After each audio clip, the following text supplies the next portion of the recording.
So mga tol, matapos pong pataubin ng bare knuckle super welterweight world champion Rolando D ang two-time world champion na si Paulie Malignaggi sa laban nila noong May 16 sa UK. Alam na nga po ng karamihan mga tol na present po sa laban na yan ang former world champion na si American. At pagkatapos ng laban, hinamon nga po ni American itong si Rolando D at sinabing sila naman daw ang maglaban. Agad naman pong pumalag si Rolando D at nitong mga nakalipas na araw lamang sa interview kay Rolando D, nabanggit ulit si American sa posibleng makalaban niya. Kaya wika ni Rolando D mga tol, parehas lang daw ang mangyayari kay American sa tinalo niyang si Paulie Malignaggi. Kahit nga daw ibigay pa sa kanya itong si Floyd Mayweather Jr., ganun din daw ang kalalabasan ng laban. So ibig sabihin mga tol, easy fight lang kay Rolando D itong si American at Floyd Mayweather Jr. Dahil sinabi po ni Rolando D na easy lang daw niyang tinalo itong si Paulie Malignaggi. Bukod nga po dyan mga tol, kahit yung ibang legend hindi daw uubra sa kanya. May Pinoy pa nga pong binanggit si Rolando D pero hindi na daw niya i-mention kung sino yun. Siya nga daw ang best bare knuckle boxer.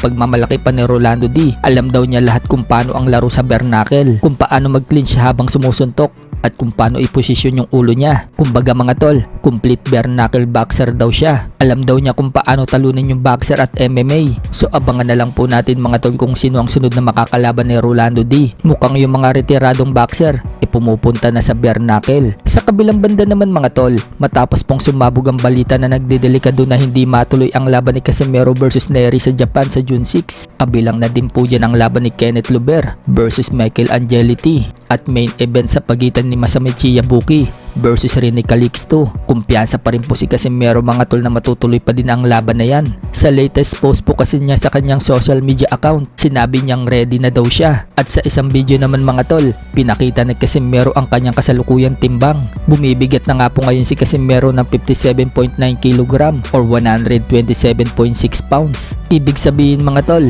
3.6 pounds na lang ang hahabulin niyang timbang para makuha ang 124 pounds weight limit sa laban nila ni Luis Nery. So sana matuloy pa rin po yung laban na yan at hindi tuluyang makancel. 2 linggo na lang po kasi yan mahigit. Pero una na po nating naibalita mga tol na tutulong itong Abema na sila daw ang magbo-broadcast sa laban sa June 6 sa Japan. Sa ibang banda naman mga tol, may bagong bukas po na business si Manny Pacquiao at Jinky Pacquiao. Yan po ang hotel business. Nitong nakaraang araw mga tol, nag-opening na po ang kanilang hotel. Nag-cut pa nga po ng ribbon si Manny Pacquiao at Jinky Pacquiao. Malalaman mo agad na si Manny Pacquiao yung may-ari dahil may poster ni Manny Pacquiao at may nakalagay na Roadhouse the Manny Pacquiao Hotel.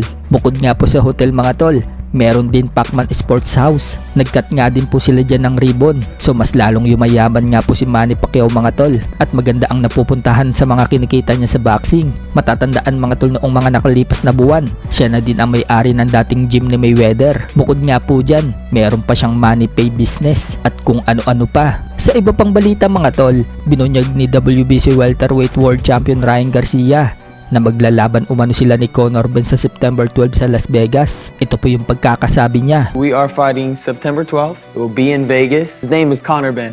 Wow! Yes.